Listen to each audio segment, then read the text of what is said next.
मैंने वो गुप्ते की छत पे अभी एक लड़की देखी। तो इसमें बोलने का क्या है? हाँ, अरे वो ताई, वो लड़की मुझे देख के डर गई। तेरी शक्ल ही ऐसी है कि कोई भी डर जाएगा। अरे ताई मजाक छोड़ना। अरे वो लड़की पहले से ही डरी थी और मुझे देख के तो वो और भी घबरा गई। अरे ताई वो लड़की किधर से आई लड़की? उस गुप्ते के घर में ना उसकी माँ बीवी को छोड़ के और कोई नहीं रहता। कहाँ से आएगी लड़की? अरे ताई आज शपथ मैंने वो लड़की देखी वहाँ पर। अच्छा, आई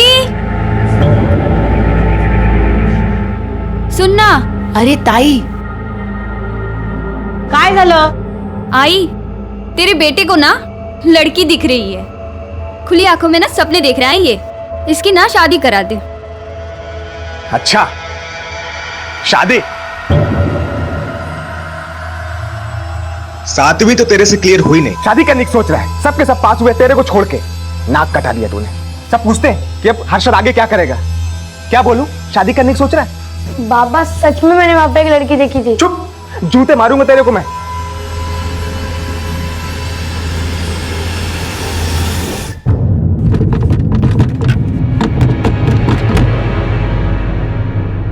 बोल, वो अपने आप बाहर कैसे आ गई? बोल। आई वो अपने अपने, मैंने उसे बाहर निकाला। क्या? जान से मार दूंगी मैं तुझे। क्यों निकाला? बोल ना। वो आई, मैंने कानों से सुना उसे सांस लेने में तकलीफ हो रही थी, इसलिए मैंने उसे बाहर निकाला। हाँ, बहुत तरस आ गया था। हाँ, आज मैं तुझे नहीं छोड़ूंगी। बहुत चर्बी चढ़ गई। भागेगी भागेगी बोल, भागेगी भागेगी बोल, भागेगी। आई, क्या बोला वो? आ रहा है ना? बोला तो है आ रहा है। तेरा उस अंधेरे में दम घुट रहा है ना? हाँ,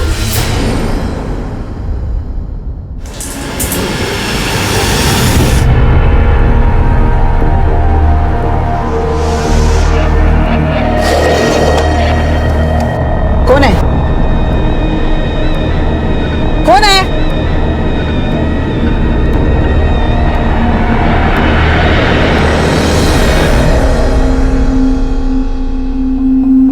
अरे आई, मैं सच कह रहा हूँ, वो गुप्ते के घर में एक लड़की है और वो उसे आई, ये सब ना उसके बहाने पढ़ाई से बचने के। मैंने अपनी सहेलियों से पूछा था, किसी को उधर कोई लड़की नहीं दिखी है।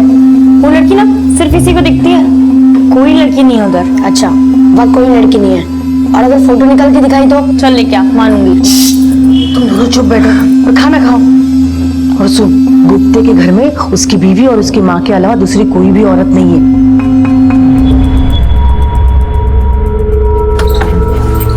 रेखा, क्या करें? जाए या नहीं?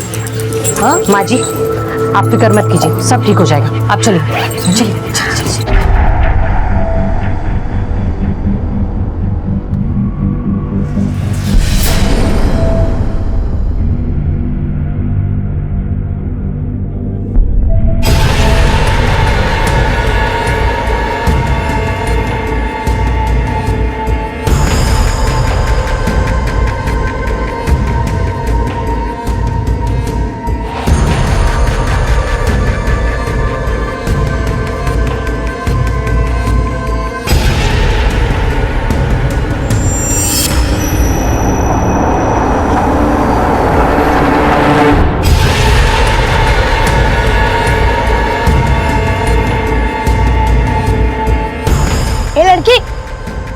लड़की किधर है तू? अगर तू अंदर है तो जवाब देना। ए लड़की बोल ना।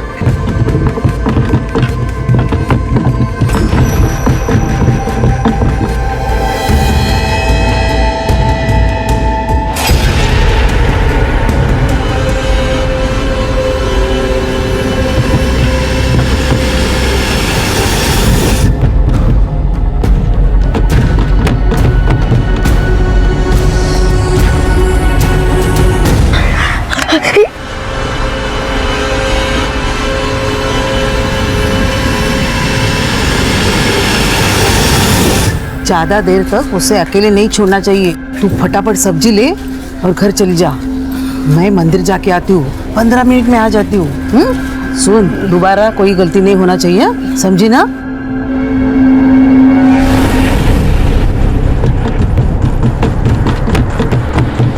आई, इसको बोलो मेरा फोन कहीं से भी लाके दे। ले तेरा जासूसी का नहीं बाबा, बाबा क्या कर रहे हो? इतने बड़े लड़के को कोई मारता है क्या? हाँ माना गलती हुई है इससे, आइंदा से नहीं करेगा, मैं समझा दूंगी इसे। हर्षद बेटा नहीं करेगा ना? अच्छा समझा इसको, दूसरे की फातिंग में टांग नहीं आने का, नहीं तो तेरी टांग तोड़ दूंगा मैं, समझा?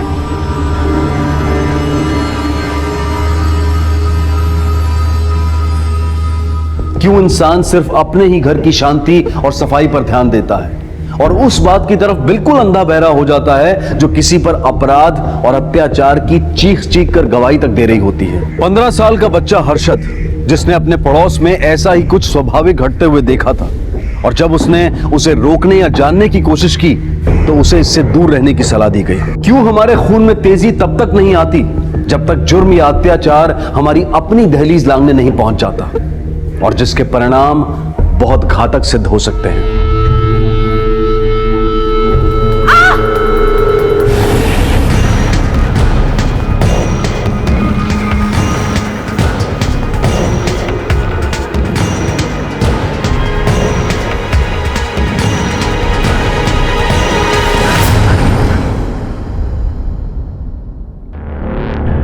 आई, मेरा फोन तो ये तोड़ ही चुका है, अब तेरे फोन के पीछे पड़ा था, पता नहीं किससे फोन कर रहा था, मैंने छीन के काट दिया। ये ले तेरा फोन। किससे बात कर रहा था हर्षद?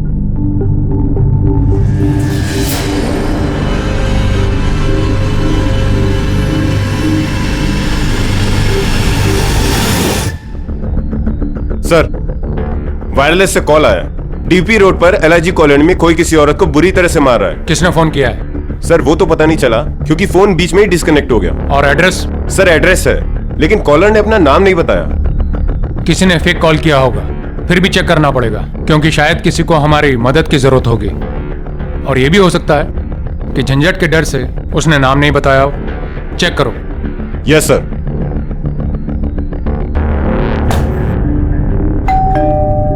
कौन है?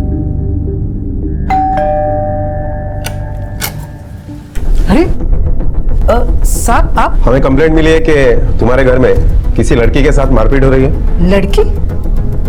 हमारे घर में? नहीं नहीं, यहाँ कोई लड़की नहीं रहती, मैं और मेरी बहू रहती है। क्यों, तुम्हारी बहू लड़की नहीं है? बुलाओ उसे।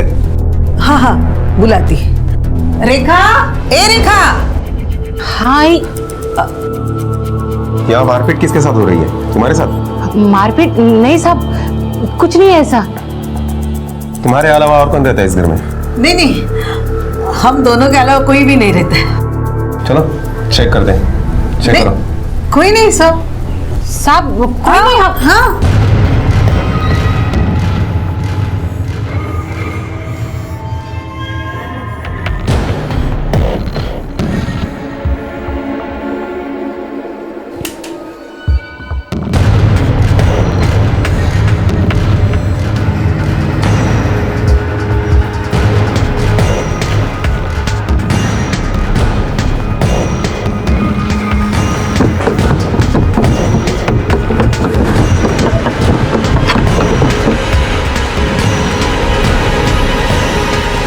पूरा घर छान मारा, अंदर कोई नहीं है। सर सब जगह चेक किया, अंदर कोई नहीं है। तुम्हारा पति कहाँ है? वो यहाँ नहीं रहता? यही रहते हैं साहब, वो हफ्ते में सिर्फ 2 बार ही आते हैं, उनको काम की वजह से घूमना पड़ता है साहब। शायद फेक कॉल होगा, हमारे वजह से आपको तकलीफ हुई, सॉरी। साहब कंप्लेंट किसने की? कंप्लेंट करने वाले ने अपना नाम नहीं बताया। झूठा फोन किया होगा। ठीक है चलो।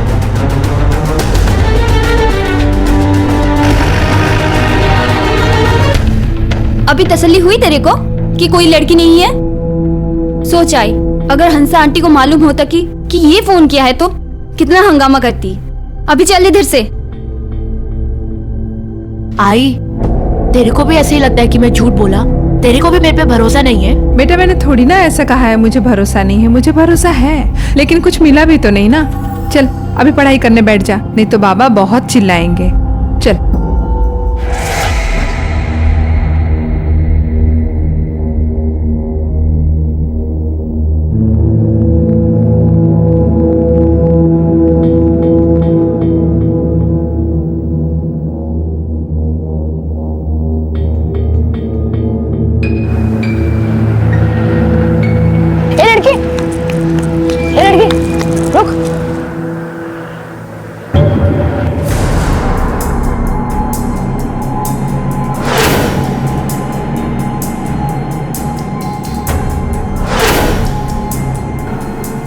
सॉरी, मुझे लगा कि आप वो नहीं हो। सॉरी।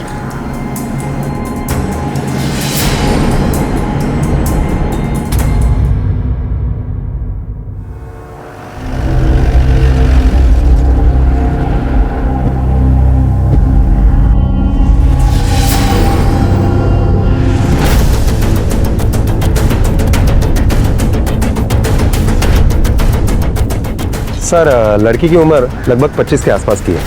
किसी ने गला चीर कर उसकी हत्या की है। रिक्शा वाला जब सुबह आया, जब उसने उस बॉडी को देखा।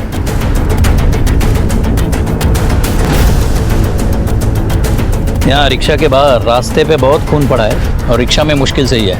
लड़की का ड्रेस आगे से खून से पूरा भरा है। मुझे लगता है ये लड़की यहीं कहीं खड़ी होगी और उसका गला काट दिया होगा।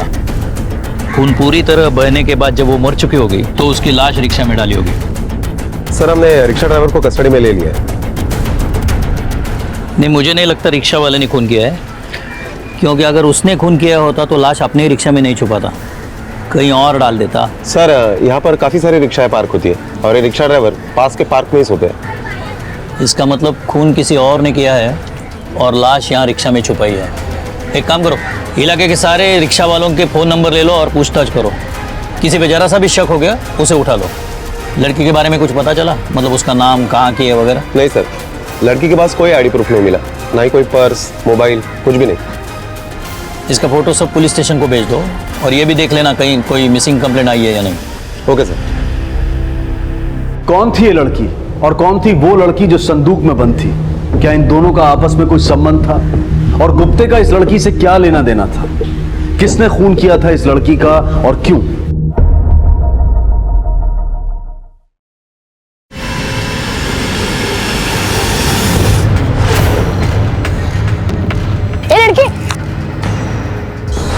अरे बाबा, ये वही लड़की है जो उस दिन गुप्ता के घर पे आई थी।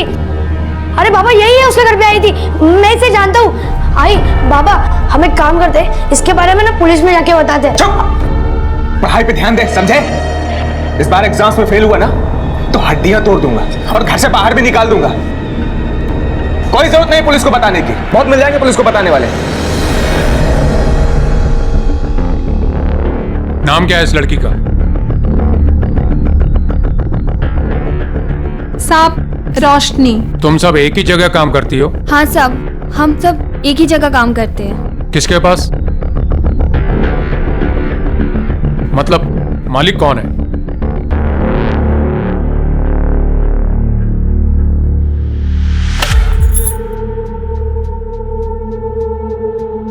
सुमन अक्का नाम है मेरा, उसी नाम से सब बुलाते हैं। ये रोशनी तुम्हारे लिए काम करती थी ना? हाँ साहब, बहुत अच्छी लड़की थी, कभी शानपत्ती नहीं की उसने मेरे साथ और पैसा भी बहुत कमाती थी। लेकिन मेरी बदकिस्मती, मेरे पे कौन सा भूत आया, मैंने बेच दी उसको। क्या बेच दिया? हाँ। किसको? कब बेचा? यही 4 दिन पहले। तो उसका आशिक आता था ना, उसी को। किसको तुमने बेचा? उसका नाम, एड्रेस, फोन नंबर है तुम्हारे पास? हाँ साहब, देखी हूँ ना। रणधीर शर्मा, रोशनी को क्यों मारा तुमने? सर, मैं उसे क्यों मारूंगा? मैं प्यार करता था उससे। सर, उसने एक बार बोला कि उसे वहां नहीं रहना, मैं निकाल लाया उसको वहां से। जहां से तू उसे निकाल लाया वहां से लड़की निकालना आसान बात नहीं है। सर, अक्का को पैसे दिए थे मैंने, तब जाकर उसने रोशनी को मेरे साथ जाने दिया। मतलब तूने उसे खरीद लिया था? सर, आप ऐसे कह सकते हैं, पर मेरे लिए रोशनी की आजादी की कीमत थी वो। ये फिल्मी डायलॉग मुझ पे मत मार। कितने पैसे दिए थे? 3 लाख रुपए। जिस दिन फर्स्ट टाइम मैं उसे घर लेकर आया। आओ रोशनी, आज से ये हमारा घर है, अब से हम यहीं रहेंगे। थैंक यू रणबीर,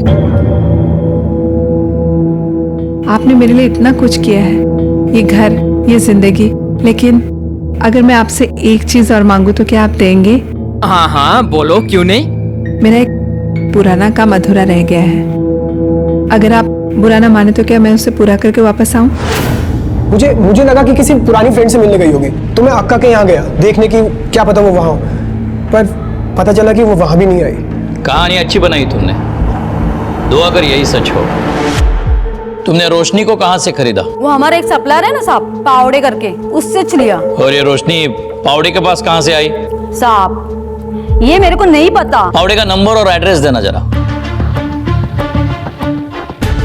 अब ये तो मत बोलना कि तुम्हारे पास उसका नंबर और एड्रेस नहीं है।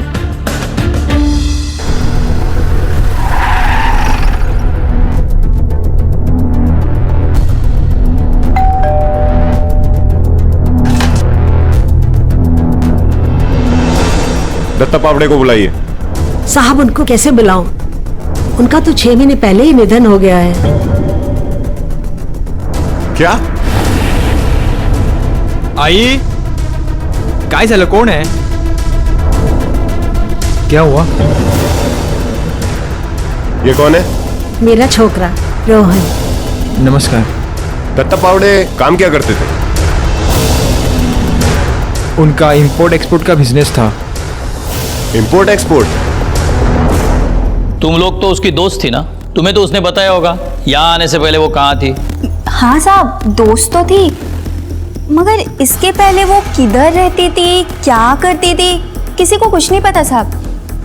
लेकिन हाँ साहब, एक बात, उसको अंधेरे से बहुत डर लगता था। वो हमेशा रात को भी खोली की लाइट ऑन करके सोती थी। हाँ साहब। और साहब एक बार वो बोली थी कि उन लोगों ने उसको संदूक में काफी दिनों तक बंद रखा था। रोशनी के केस में पुलिस की छानबीन उल्टी चल रही थी। मर्डर से पहले वो रणधीर के पास और उससे पहले वो सुमन अक्का के पास थी। पर पावड़े की मौत ने इस तहकीकात की कड़ी पर रोक लगा दी, क्योंकि वही बता सकता था कि सुमन अक्का के पहले वो कहां थी और वो कौन शख्स हो सकते थे जिनका ताल्लुक रोशनी के मर्डर से हो सकता था। रोशनी अंधेरे से डरती थी, उसे भी संदूक में रखा गया था, और जिसे हर्षद ने देखा था उसके साथ भी इसी तरह से अत्याचार हो रहा था। फिर रोशनी को गुप्ते के घर से निकलते हुए भी देखा गया, लेकिन रोशनी और वो लड़की दोनों अलग थी, जिसमें से रोशनी का खून हो चुका है। तो फिर वो दूसरी लड़की कहां, उसका क्या हुआ? जादव, रोशनी की मौत 30 तारीख को 1 से 3 बजे के बीच में हुई है। उसके बॉडी में अल्कोहल पाया गया है, इसका मतलब उसने शराब पी थी। घाव उसके गले पर है, जिसकी वजह से उसकी मौत हुई है। रिपोर्ट के मुताबिक हथियार एक नोकीला धारदार चाकू जैसा है, करीबन 2 इंच का। 2 इंच? यानी सर कोई ब्लेड जैसी चीज होगी। लेकिन सर ऐसी चीज तो लोग सुसाइड आइटम में यूज करते हैं, कोई मर्डर कैसे कर सकता है? हो सकता है ये रिपोर्ट में कुछ गलती हुई होगी, फिर से पोस्टमार्टम करवाओ, जल्दी से जल्दी रिपोर्ट लाओ, कुछ गड़बड़ हुई होगी। Okay sir. सर, एक औरत और एक लड़का आया है, रोशनी केस के बारे में कुछ बताना चाहते हैं। मैंने उनको बाहर बिठाया है। बसा बसा।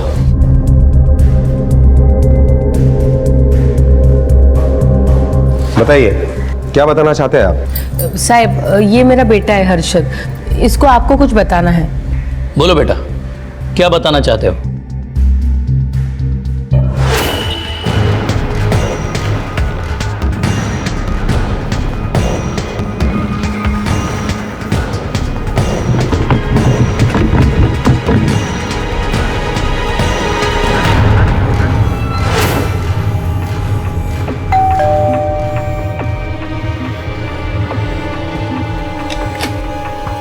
जी? तुम कौन हो? यहाँ पे तो 2 औरतें रहती है ना? जी, मेरा नाम परेश गुप्ते है, ये मेरा ही घर है। बोलिए। हमें इन्फॉर्मेशन मिली है कि आपने किसी लड़की को संदूक में कैद करके रखा है। क्या साहब, ऐसी जानवरों जैसी हरकत कोई कैसे कर सकता है? हमारे पास तुम्हारे घर का सर्च वारंट है, पता चल ही जाएगा। चलो।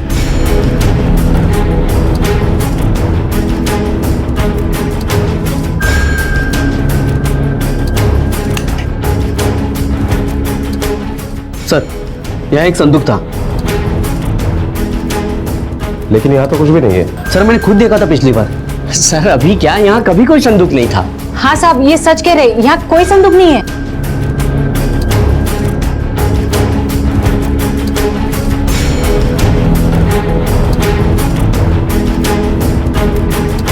तुम्हारी माँ जी वो कहाँ है? साहब वो तो 4 धाम की यात्रा के लिए गए हैं। 4 धाम? जादव, ये बहुत ठग लोग हैं। आसानी से मुंह नहीं खोलेंगे। हमें यह साबित करना पड़ेगा कि ये रोशनी को जानते थे, तभी मुंह खोलेंगे। सर, रिकामी ने इसके घर पर संदूक देखी थी। किसी लड़की को संदूक में छुपा कर रखना कोई छोटी जगह पे नहीं पॉसिबल। इलाके के सारे टेम्पो सर्विस वालों से पूछताछ करो कि पिछले कुछ दिनों में कोई बड़ी संदूक कहीं से शिफ्ट की है क्या। Okay sir.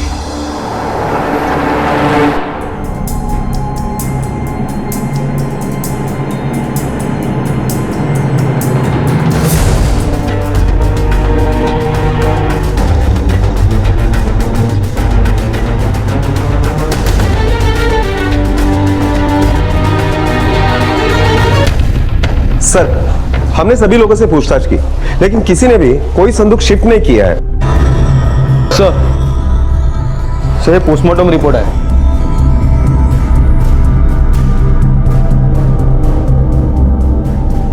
यादव, अब ये कंफर्म है कि रोशनी का कत्ल 2 इंच के चाकू से ही हुआ है और कट राइट से लेफ्ट की तरफ है। सर, इसका मतलब है कत्ल करने वाला हर काम के लिए उल्टे हाथ का इस्तेमाल करता है और परेश अपना हर काम सीधे हाथ से करता है, मतलब वो लेफ्टी नहीं है। 2 इंच का चाकू और लेफ्टी कातिल।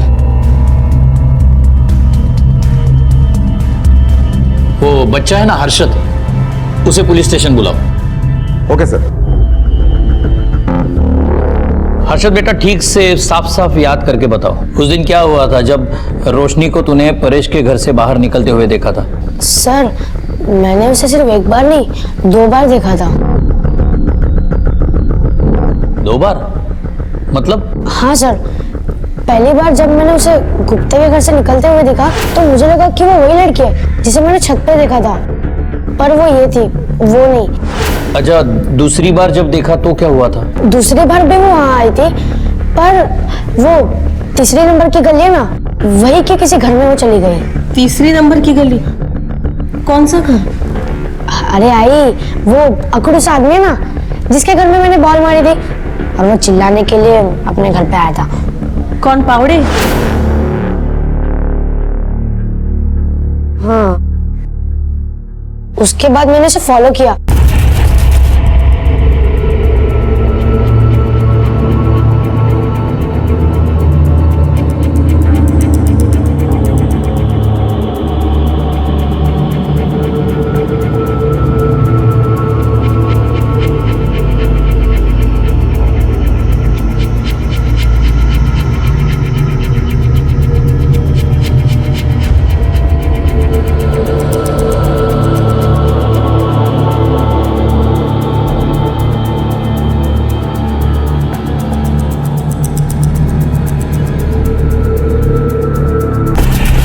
हर्षद बेटा, ये बात तुमने हमें पहले क्यों नहीं बताई? जानबूझ के छुपाई थी? छुपाई नहीं सर, पर वो जो पहले लड़की थी ना, वही मेरे दिमाग में आ रही थी, वो जो संदूक में बंद थी। और वैसे भी बाबा बोलते हैं कि किसी के लफड़े में नहीं पड़ना चाहिए।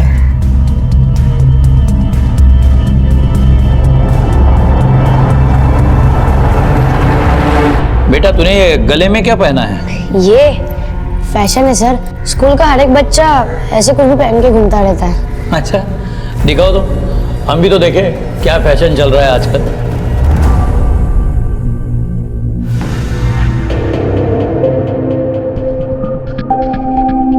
साहब, मैंने इसको बहुत बार बोला ये ऐसे मवाली की चीजें मत पहना कर, सुनता ही नहीं है मेरी बात। कौन कहता है ये पहनने से कोई मवाली होता है? ये तो हीरो है हमारा। रोशनी यहाँ आई थी तुम्हारे घर पर और कुछ देर बाद तुम्हारे घर से वो चली गई, तुम उसके पीछे गए। अब असलियत तुम हमें बताओगे या तुम्हें पुलिस स्टेशन लेके चलूं और खुद उगलवाऊं? सर, आपको किसी ने कुछ गलत बता दिया है। रिकामी, इसको गाड़ी में डालो और पुलिस स्टेशन लेके चलो।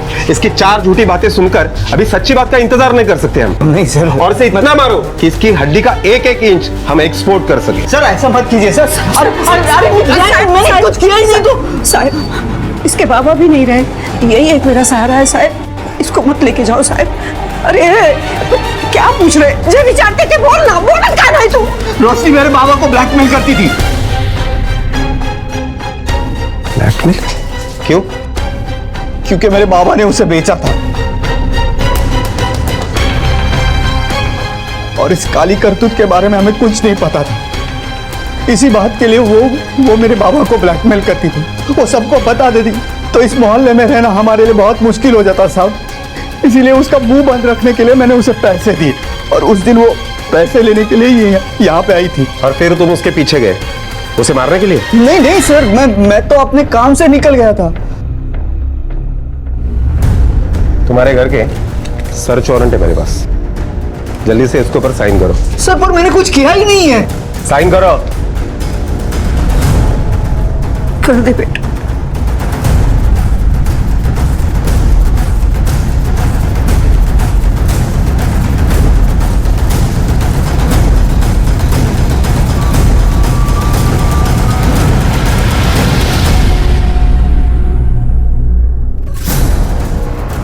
पूरे घर की तलाशी लो, एक भी कोना छूटना नहीं चाहिए। Okay sir.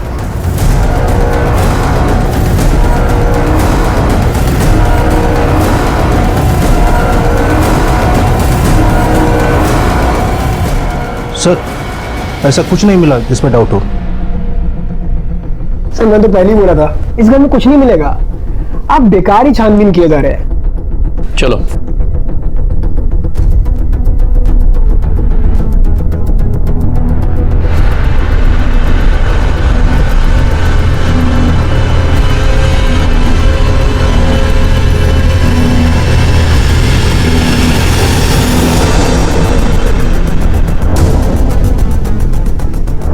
ये गले में क्या है तेरे? लेटेस्ट फैशन है ना? अरे सर ये तो ऐसी आर्टिफिशियल चेन है, ये लॉकेट है। निकालो जरा, निकालो।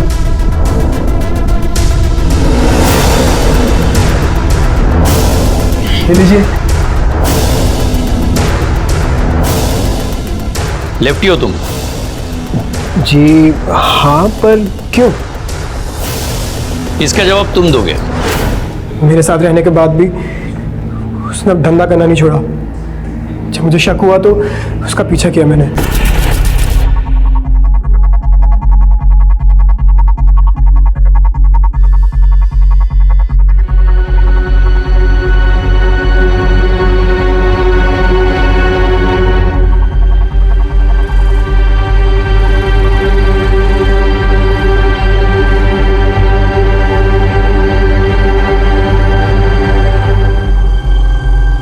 मैं ये देख के बर्दाश्त नहीं कर पाया सर। जब वो वापस लौटी तो उसे ये तक याद नहीं था कि आज 30 तारीख को मेरा बर्थडे है। मैंने उसे याद दिलाया, उसे पार्टी के बहाने रेस्टोरेंट लेके गया जहाँ मैंने उसे शराब भी पिलाई। वापस आते वक्त मैंने गाड़ी खराब होने का नाटक किया। यार ये गाड़ी अचानक से क्यों खराब हो गई?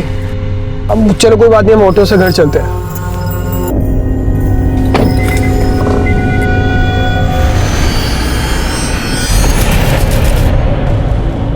तुम लोगों का यही प्रॉब्लम है, हर चीज की जल्दी रहती है। जल्दी से प्यार किया, जल्दी शादी करना चाहते थे, जल्दी से उसे मार भी डाला बिना उसे पूछे कि सच क्या है और जाने।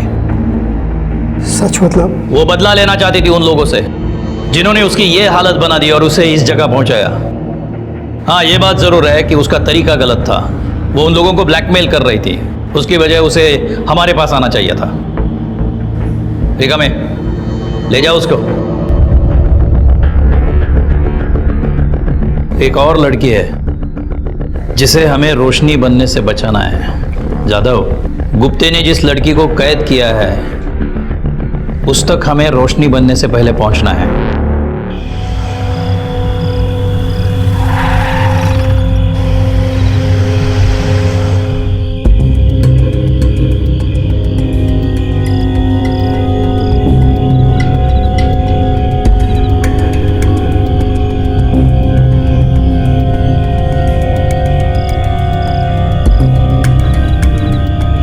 पीछे करो।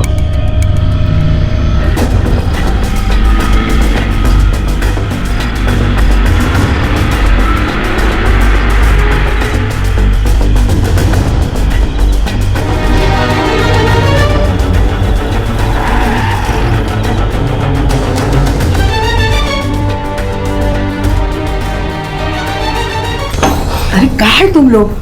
मुझे यहाँ बंद करके किधर गए थे तुम लोग? आई तेरे को क्या मालूम, हम लोगों को पुलिस उठाकर ले गई थी। क्या? वो तो अच्छा हुआ कि रोशनी का कातिल पकड़ा गया और पुलिस ने हम लोगों को छोड़ दिया। आई, जो होना था वो हो गया। महक किधर है? सब कुछ ठीक है ना? कुछ गड़बड़ तो नहीं है? क्या करना है ठीक होने से? 6 महीने हुए परिस के साथ सोती है, लेकिन अभी तक पेट से नहीं हुई। ऐसा लगता है पहले वाली जैसी ये भी वांझ निकली। अब क्या करें? अब कोई और लड़की देखनी पड़ेगी। रोशनी को तो पावड़े ले गया था, वो भी मर गया। अब इसे किसको दें?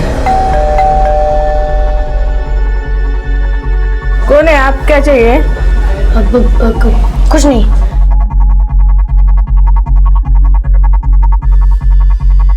किसी को कुछ देने की जरूरत नहीं, मैंने सब इंतजाम किया है। इस ड्रम में उसको डालते हैं और ऊपर से ये तेजा फेंक देते हैं। 2 दिन में हड्डियां गल जाएगी, फिर बची हुई हड्डियां इधर उधर फेंक देंगे।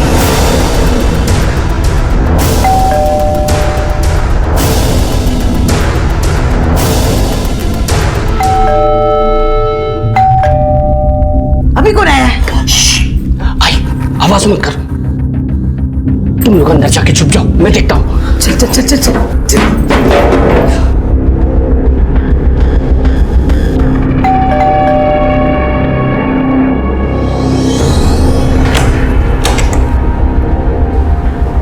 हाँ, क्या काम है?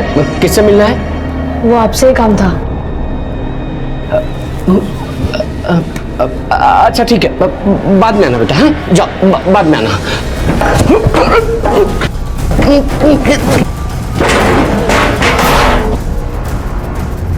अंदर और 2 लोग हैं, उनको भी पुलिस स्टेशन लेके चलो।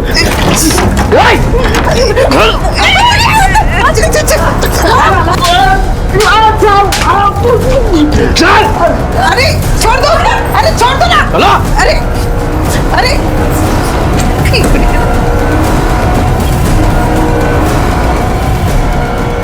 अंदर आना बेटे। यही लड़की थी जिसको तुमने देखा था? हाँ सर, यही थी। शुक्रिया। प्लीज। हमने नहीं, इस बच्चे ने, हर्षद ने बचाया तुम्हें। साहब, बच्चा नहीं है हम लोगों को। उधर गांव में सब लोग बाप दादा की जायदाद बांट रहे थे। हम लोगों से बोले कि तुम लोग क्या करोगे इसका? औलाद तो है नहीं। साहब, इसलिए रोशनी को हम लोग लेके आए थे, पर वो भी कभी मां नहीं बन पाई, इसलिए मजबूरन हमको उसको पावड़े को बेचना पड़ा साहब। अभी तो ऐसा लगता है साहब, भगवान की यही मर्जी है, मेरा वंश कभी आगे नहीं बढ़ पाएगा। काश भगवान की मर्जी तुम लोगों को पहले समझ आती, 2 लड़कियों की जिंदगी बर्बाद होने से बच जाती। वैसे भी और कोई उम्मीद नहीं है, क्योंकि जेल में वंश आगे नहीं बढ़ सकता।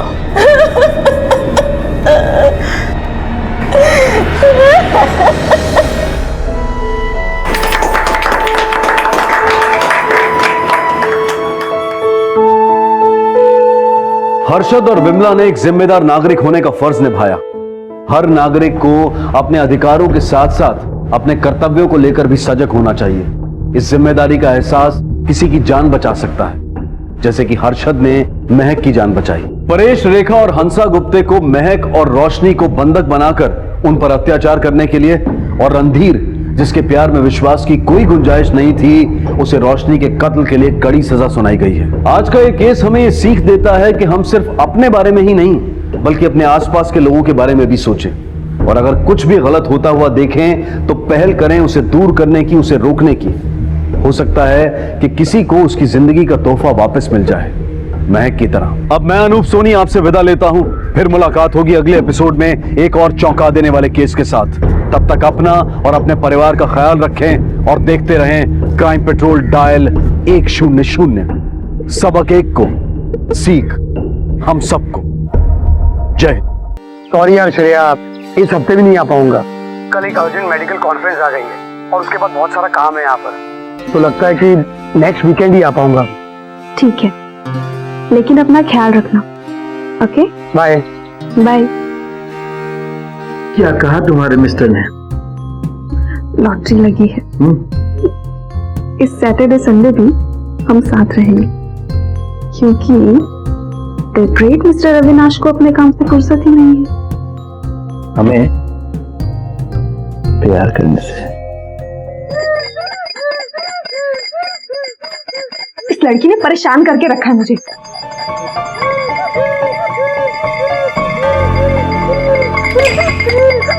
अब क्या हुआ तुझे? चैन से नहीं रह सकती? क्या कर रही हो? बच्ची है वो। बच्चों यहाँ देखो, इसे रोते नहीं। मेरा गुड गर्ल ना। ये देखो अंकल तुम्हारे लिए क्या लाए हैं, चॉकलेट।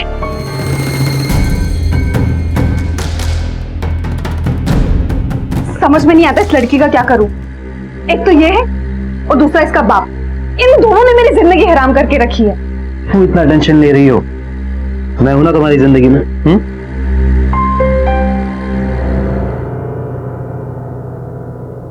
शादी की बुनियाद भरोसे की नींव पर टिकी होती है, और जब यह भरोसा टूटता है तो रिश्ते बिखरने के साथ साथ जिंदगियां भी बिखरने लगती हैं। श्रेया का पति अविनाश एक मेडिकल रिप्रेजेंटेटिव था और काम के सिलसिले में उसे अक्सर शहर से बाहर रहना पड़ता था। लेकिन अविनाश इस बात से बिल्कुल बेखबर था कि उसकी पीठ पीछे श्रेया अक्षत के साथ अपना अफेयर चला रही थी। वो अक्सर अविनाश की गैर मौजूदगी में श्रेया के पास आता था और उनकी इसी नजदीकी का बुरा असर उनकी बेटी रिया पर पड़ रहा था।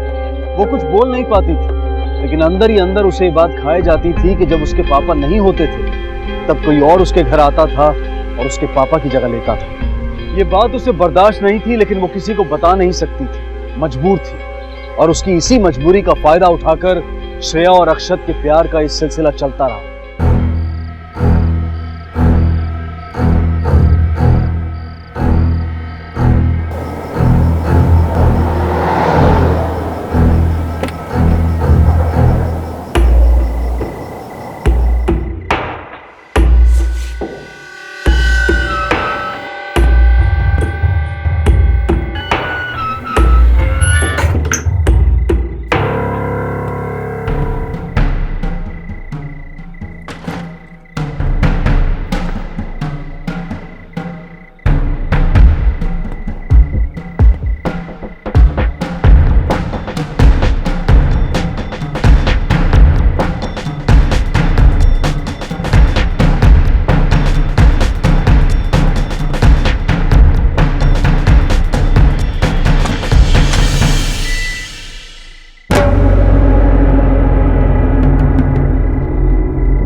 अविनाश तुम कब आए? जस्ट अभी अपनी फैमिली को मिस कर रहा था, तो जैसे ही पता चला ट्रिप कैंसिल हो गई, झट से पैकिंग की और फट से आ गया। अच्छी लगी ना सरप्राइज? काश तुम्हें ऐसे सरप्राइज देने ही ना पड़ते। I mean, तुम्हें यहाँ से कहीं जाना ही ना पड़े। हाँ यार, मन तो मेरा भी नहीं कर रहा। तुम फ्रेश हो लो, मैं तुम्हारे लिए कुछ खाने को लाती हूँ। क्या बस?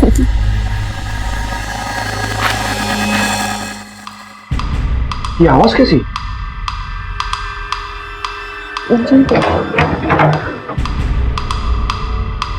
श्रेया, ये खिड़की खुली क्यों रखी है?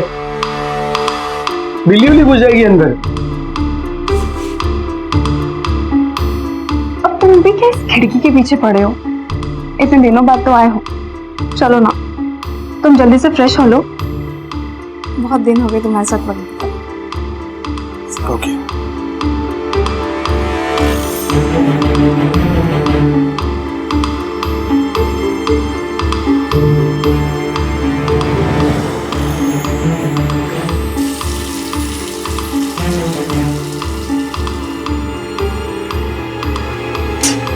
चलो जल्दी निकलो यहाँ से, जल्दी निकलो।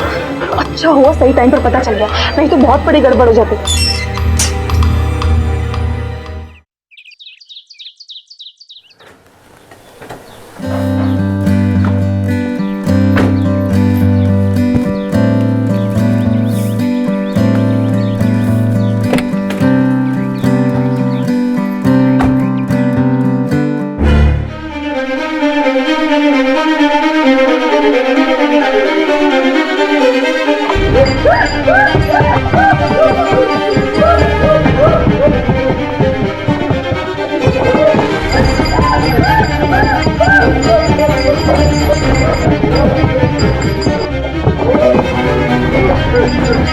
क्या हुआ बेटा? क्या हुआ? क्या?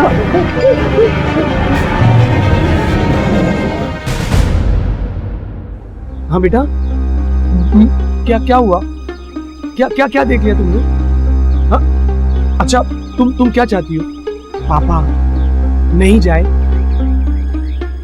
बेटा, पापा को जाना होगा, उन्हें काम है ना, तो जाने दो। अच्छा अच्छा, ओके ओके। पापा अपनी राजकुमारी को छोड़कर कहीं नहीं जाएंगे, इधर ही रहूंगा। ये क्या कर रहे हो अविनाश? ये तो बच्ची है, जिद तो करेगी ही ना। काम जरूरी है, तुम्हें जाना होगा। रिया से जरूरी मेरे लिए और कुछ नहीं है। चलो बेटा।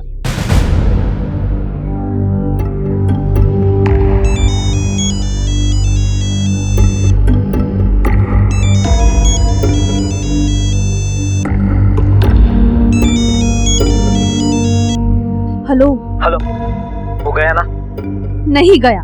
इस रिया की बच्ची ने सब बिगाड़ दिया। मुझे समझ में नहीं आ रहा इस लड़की का क्या करूं। अब तो मुझे भी डर लगने लगा है कि अविनाश को सब बता ना दे। अब तो कुछ करना ही होगा।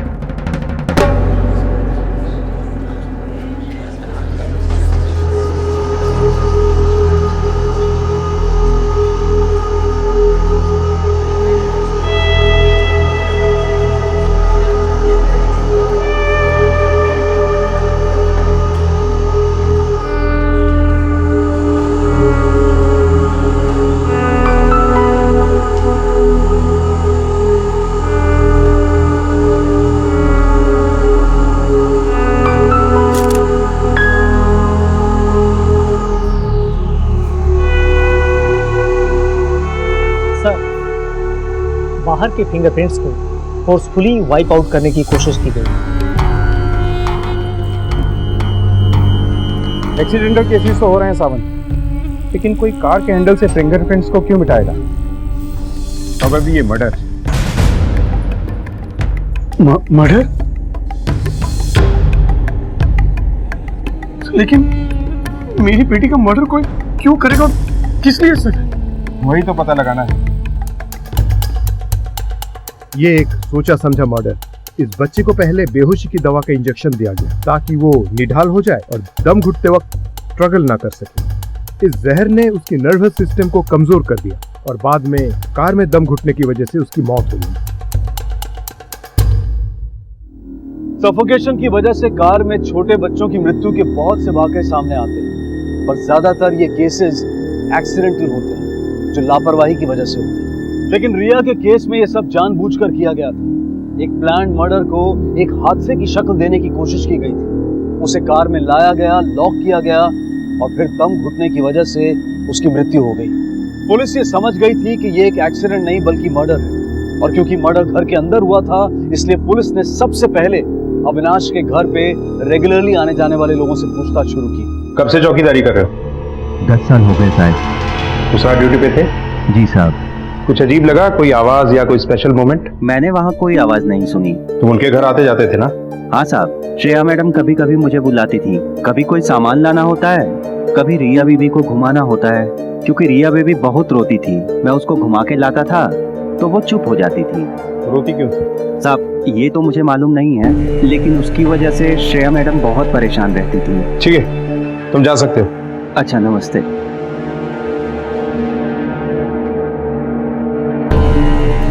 नमस्ते साहब। कब से काम कर रही हो? साहब 4 साल से। कभी कोई झगड़ा? नहीं साहब, झगड़ा क्यों होगा भला? साहब टाइम पे पगार दे ही देते थे। कितने बजे आती थी तुम काम के लिए? सुबह शाम 2 टाइम। मेम साहब कभी कभी आने के लिए मना कर देती थी। साहब घर पे नहीं होते थे ना, तो घर पे कोई काम ही नहीं पड़ता था करने के लिए।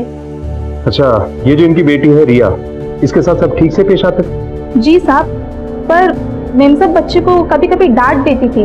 वो भी क्या करे बेचारी, बच्ची को लेके वो बहुत परेशान थी। भगवान किसी भी बच्चे को ऐसी बीमारी ना दे। सर, अविनाश के घर से फोन आया है, कोई सामान गायब नहीं। तुम जाओ।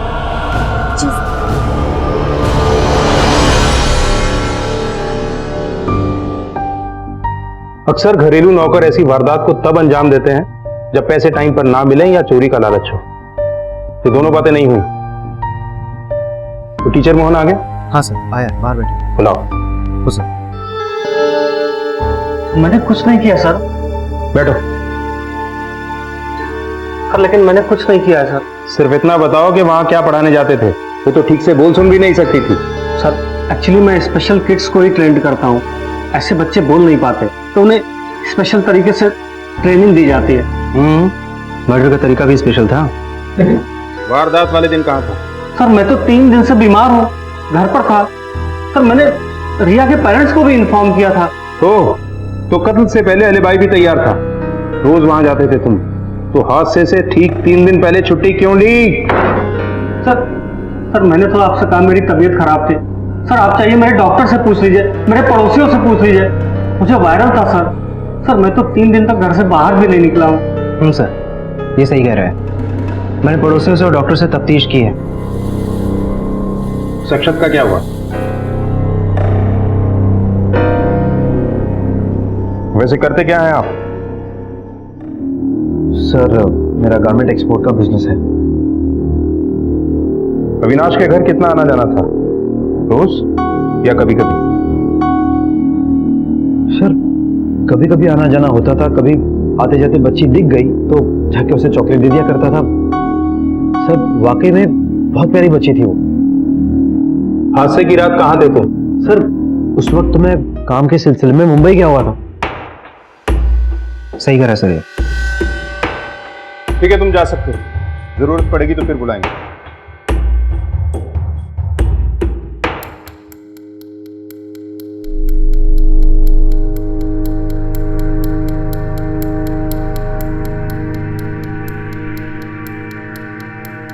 ना मोटिव समझ में आ रहा है, ना किसी पे शक पुख्ता हो रहा है। आखिर क्यों कोई 9 साल की डाउन सिंड्रोम बच्ची को मारने की कोशिश करेगा?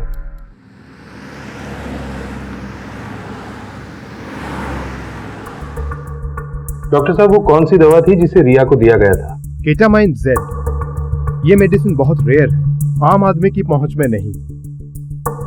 लेकिन किसी मेडिकल रिप्रेजेंटेटिव का इस तक पहुंचना ज्यादा मुश्किल नहीं होगा ना? बिल्कुल नहीं। सावन? हाँ सर। अविनाश को पुलिस स्टेशन बुला। Okay sir. सर आप कहना क्या चाहते हैं सर कि मैंने अपनी बच्ची की जान ली?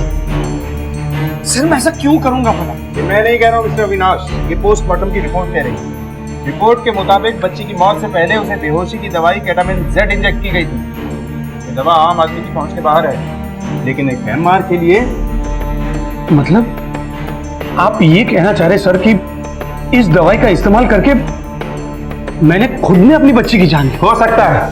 एक 9 साल की बच्ची की जान गई है। जब तक खूनी को सजा नहीं दूंगा ना, चैन से नहीं बैठूंगा मैं सर। और हाँ, अब आपको यह साबित करना है कि आप अपनी बच्ची की जान क्यों नहीं ले सकते। और एक बात और, जब तक इन्वेस्टिगेशन चल रही है ना, आप शहर से बाहर नहीं जा सकते।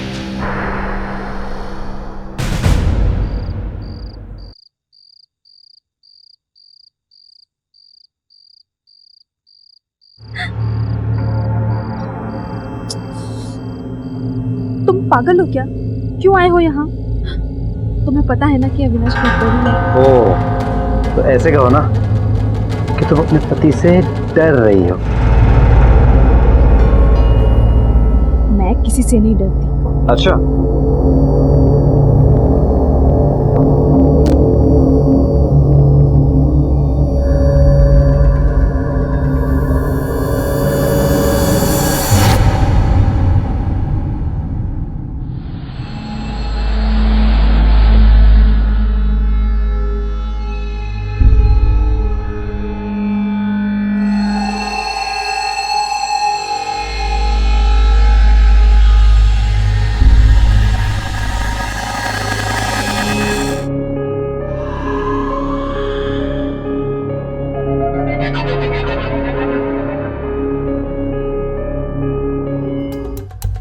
सर कुछ इंटरेस्टिंग फैक्ट सामने आए हैं। क्या? अभी कुछ दिन पहले ही अविनाश ने अपनी इंश्योरेंस पॉलिसीज, बॉन्ड्स और प्रॉपर्टी की वसीयत में अपनी पत्नी को मतलब श्रेया को नॉमिनेट किया था। Good, interesting. अब कड़ी मिली है। अविनाश हैमर था और श्रेया उसकी पत्नी। मतलब श्रेया उस मेडिसिन तक आसानी से पहुंच सकती। पर सर इससे क्या साबित होता है? साबित नहीं होता है साबित, सुराग मिलता है। अविनाश की मौत से सिर्फ और सिर्फ श्रेया को फायदा होने वाला था। हो सकता है अपनी बच्ची के मर्डर में भी इसका हाथ हो। याद है मोहन और उस मेड ने क्या कहा था? इस किस्म के बच्चों के माँ बाप अक्सर अपने बच्चों से खींच जाते हैं। एक काम करो, श्रेया पर नजर रखो, वो कहाँ आती जाती है, किससे मिलती है, उसके फोन रिकॉर्ड सब कुछ। हो सर।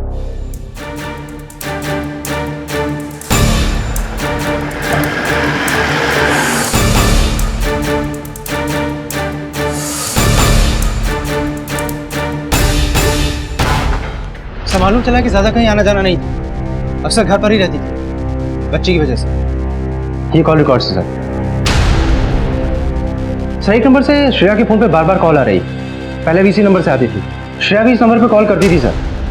कमाल की बात यह है कि ये कॉल्स तब आते थे जब अविनाश घर पर नहीं होता था। अविनाश के मर्डर के बाद इस नंबर से दोबारा कॉल नहीं आया। मुझे लगता है इस केस को सॉल्व करने में ज्यादा वक्त नहीं लगेगा। पता कि ये नंबर किसका है? वही अक्षत सर, अविनाश के मोहल्ले का लड़का।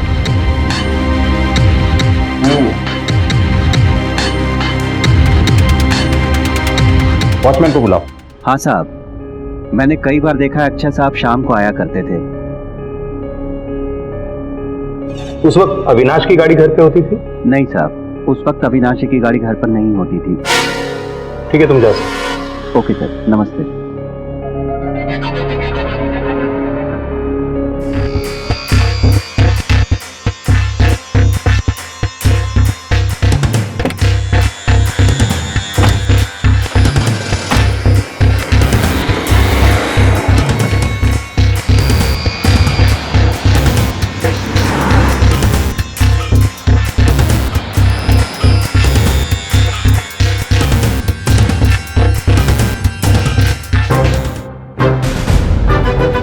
थोड़ा मसाज का मौका हमें भी दे दो।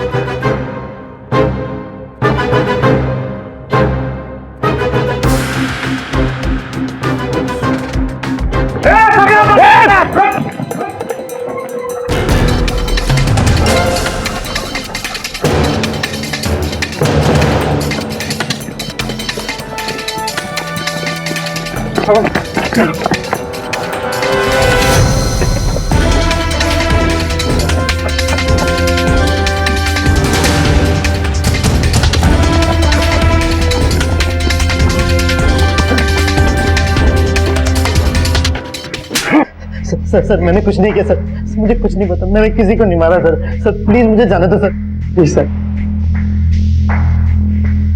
शुरू में सब ऐसा ही बोलते हैं, लेकिन जब सच बोल पट्टा बोलता है ना, तो जुबान से सिर्फ सच ही निकलता है। जादव को बुलाओ।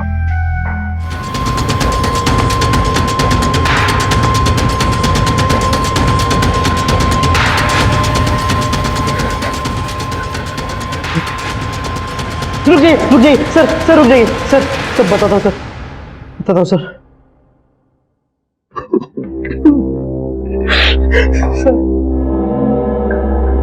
मेरा श्रेया का रिलेशनशिप था सर। मैं रिया को चॉकलेट खिलाने के बहाने उसके घर जाया करता था। अविनाश जब भी टूर पे जाते थे हम दोनों बाहर मिलते थे सर। क्यों मारा रिया और अविनाश को तूने? बोल। सच कह रहा हूँ सर, मैंने अविनाश को नहीं मारा। हाँ मैं मानता हूँ कि मैं उसको मर्डर करने गया था सर, लेकिन मैंने उसे नहीं मारा सर। वो तो पहले से मरा हुआ था। हाँ सर ये सब करने के लिए मुझे श्रेया ने कहा था सर।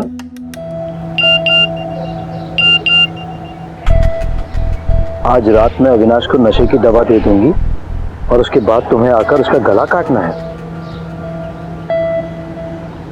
घर की चाबी घर के बाहर पायदान के नीचे मिलेगी। जैसे कहा जाए वैसे करना और फिर गायब हो जाना। फोन भी मत करना।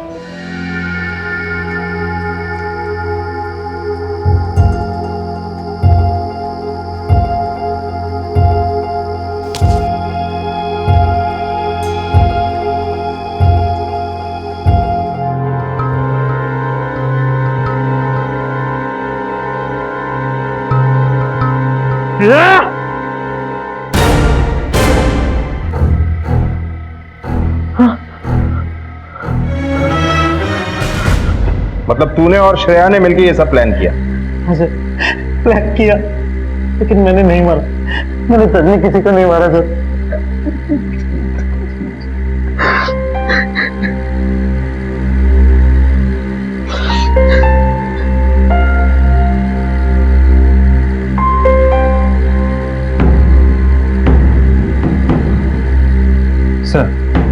फॉरेंसिक रिपोर्ट आ गई है। जिस चाकू से कत्ल हुआ उस पर श्रेया की उंगलियों के निशान पाए गए हैं और अविनाश के शरीर में वही बेहोशी की दवा है जो रिया के शरीर में थी।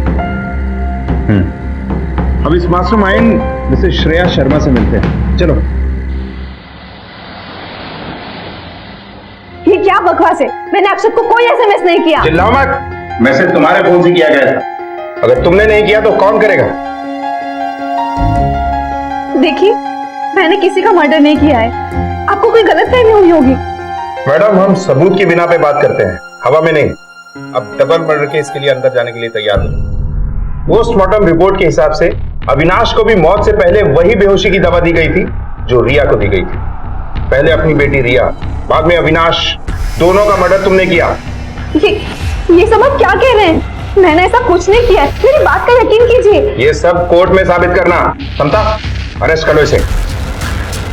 श्रेया का नार्को टेस्ट करवाया गया। उस टेस्ट में भी श्रेया ने यही कहा कि उसने खून नहीं किया है, लेकिन उस टेस्ट के रिजल्ट पुलिस को हैरान कर देने वाले थे, क्योंकि पुलिस के पास श्रेया के खिलाफ सबूत थे और मोटिव भी साफ था। लेकिन पुलिस अब पूरी तरह से कंफ्यूज थी कि अगर श्रेया ने ये मर्डर्स नहीं किए हैं तो फिर किसने किए?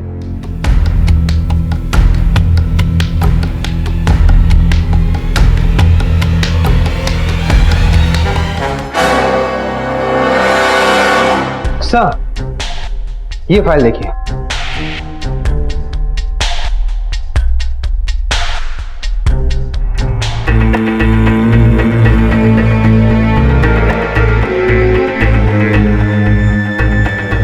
ये चाकू लो, इस डमी का गला रेत दो।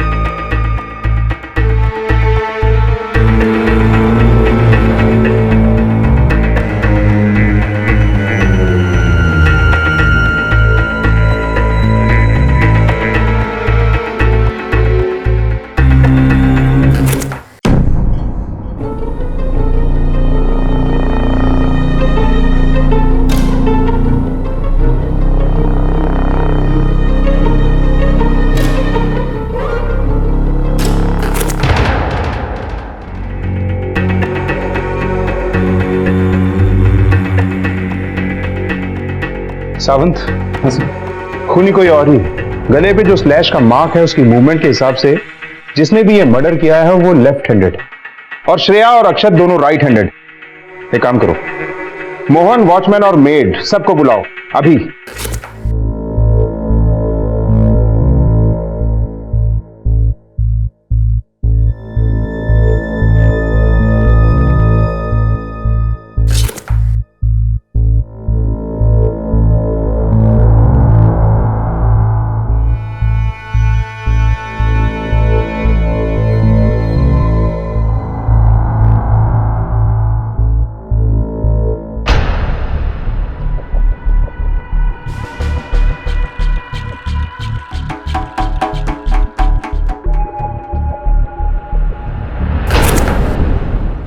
सर, मैं आपको पहले भी बता चुका हूँ, मैं अपने घर पर बीमार पड़ा हुआ था। मैं अविनाश जी के घर तक गया ही नहीं। सर, मैंने कोई मर्डर नहीं किया सर। सर, ये सही कह रहा है, बीमार था ये। पड़ोसी लोग पहले भी कह रहे थे और अभी भी यही कह रहे हैं कि कई दिनों से बाहर नहीं गया। फिर ये श्रेया के मोबाइल से एसएमएस कैसे कर सकता है?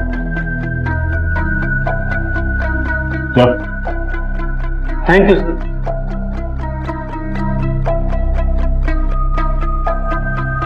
सावंत, अगर कातिल इनमें से कोई नहीं है तो फिर कौन हो सकता है? अब कोई नहीं बचा है। कहीं ये मामला यहीं ना अटक जाए। एक काम करते हैं, अविनाश के ऑफिस से पिछले 20 दिन का पूरा रिकॉर्ड निकलवाते हैं। उसके लैपटॉप, ईमेल, सब कुछ। उसकी बेटी के मौत के 7 दिन पहले से लेके अब तक का। चलो।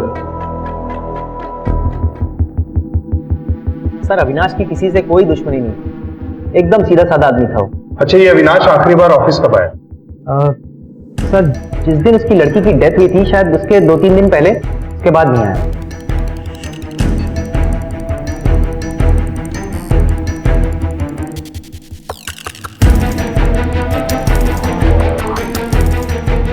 ये सीसीटीवी कैमरास वर्किंग है?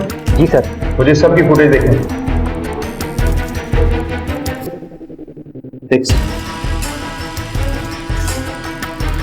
और आगे।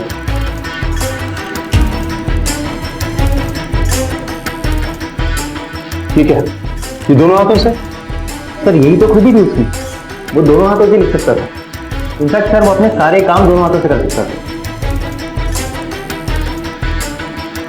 अच्छा, ये उस दिन उसने यहाँ से कोई सामान लिया था? आई मीन कोई स्पेशल मेडिसिन या कुछ और? हाँ सर, एक दवा के कुछ पैकेट लिए थे जो उसे कोई मेडिकल स्टोर में डिलीवर करने थे। क्या बता सकते हैं वो दवा कौन सी? Ketamine Z. ये तो वो दवा है जो रिया की बॉडी में मिली थी और अविनाश की बॉडी में भी। अब पता ये करना है कि उस मेडिकल स्टोर तक ये दवा पहुंची या नहीं।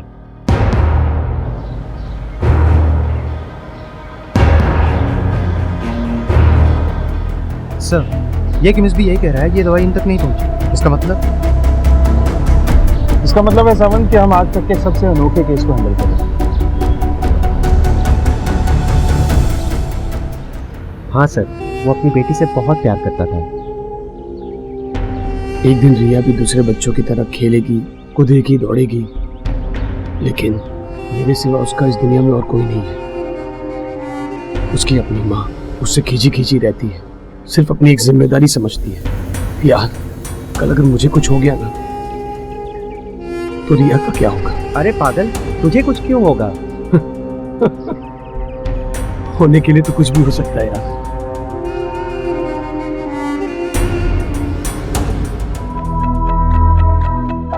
Quite possible. एक्चुअली जब कोई दूसरा इंसान किसी का गला रेतता है तो घाव थोड़ा दूसरा होता है, मगर इस केस में घाव उतना गहरा नहीं है, फोर्स कम है। ये एंगल हमसे मिस होगा। पॉसिबल है ये घाव उसने खुद लगाया है।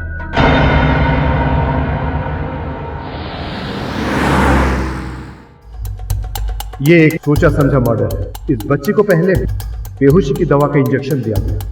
ठीक है, ये दोनों हाथों से? सर, यही तो खूबी थी इसकी। एक्चुअली जब कोई दूसरा इंसान किसी का गला रेतता है तो घाव थोड़ा दूसरा होता है, मगर इस केस में घाव उतना गहरा नहीं है। ये एंगल हमसे मिस है। पॉसिबल है ये घाव खुद ने लगाया है।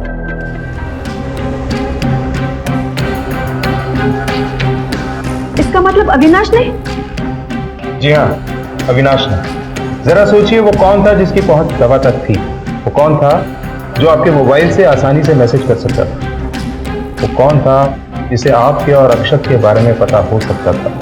वो कौन था जिसकी पहुंच कार तक थी और रिया के बेडरूम तक भी? सिर्फ अविनाश। अविनाश आपसे इस बेवफाई का बदला लेना चाहता था, लेकिन उसे डर था कि उसके बाद रिया का क्या होगा, इसलिए उसने रिया का मर्डर कर दिया और खुद की जान ले ली। मैं बताता हूं क्यों हुआ था। क्योंकि उसने आपको आपके बॉयफ्रेंड के साथ देख लिया था, उसे आप पर शक हो गया। फिर उसने आप पे नजर रखना शुरू कर दिया और उसका शक यकीन में बदल गया। उसके मन में बदला लेने की भावना आई। उसने प्लानिंग शुरू कर दी। इंटरनेट पे मर्डर करने के तरीके ढूंढने लगा और वो तरीका चुना जो उसकी पहुंच में था। इसलिए उसने सबसे पहले अपनी बेटी की जान दी। वो तुम्हारे भरोसे रिया को नहीं छोड़ना चाहता था। वो जानता था कि तुम्हारे साथ उसका भविष्य सुरक्षित नहीं है, इसलिए उसने रिया को बेहोशी की दवा दी ताकि दम घुटने पर वो स्ट्रगल ना कर सके। फिर उसने आपके मोबाइल से अक्षत को मैसेज किया, जिसमें अक्षत आसानी से फंस गया, क्योंकि उसमें साफ हिदायत थी कि अक्षत कॉल बैक नहीं करेगा। उसके बाद अविनाश ने सेंट आइटम डिलीट कर दिया होगा ताकि आपको पता न चल सके। उसके बाद अविनाश ने वो जहर लिया जो उसने अपनी बेटी को दिया था, और चाकू लिया आपके किचन से जिस पर आपके हाथों के निशान थे। चाकू के मुठ पर कपड़ा रखकर अपना गला स्लैश कर लिया, और फिर जब अक्षत आया उससे पहले ही अविनाश मर चुका था।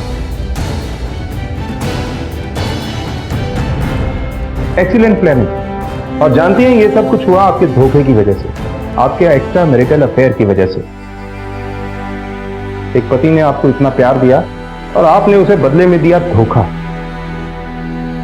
और इसकी सजा भुगती आपकी मासूम बेटी ने। और शायद वो चाहता भी नहीं था कि उसकी बेटी की परवरिश आप जैसी औरत करे। लेकिन अब तो आपको पता चल चुका है ना कि मैंने मर्डर नहीं किया है, तो अब तो मुझे यहाँ से जाने दीजिए। नहीं, अभी आप आजाद नहीं हैं, क्योंकि ये साबित हो जाएगा कि अविनाश ने आत्महत्या की है। लेकिन एसएमएस, चाकू पर आपके हाथों के निशान और अक्षत के कन्फेशन के बाद मैं ये साबित नहीं कर पाऊंगा कि आप लोगों ने अविनाश की हत्या की साजिश नहीं की। अब बाकी की जिंदगी ये साबित करने में लगाना होगा कि आप लोग बेकसूर हो। चलो।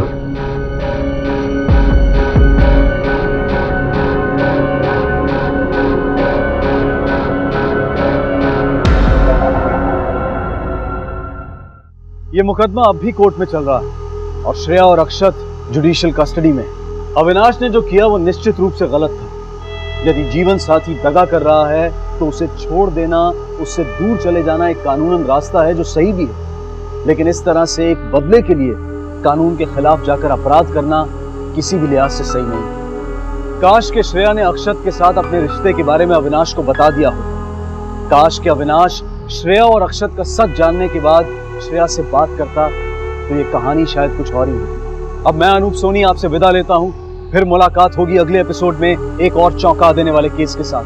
तब तक अपना और अपने परिवार का ख्याल रखें और देखते रहें क्राइम पेट्रोल डायल 100। सबक एक को सीख हम सबको।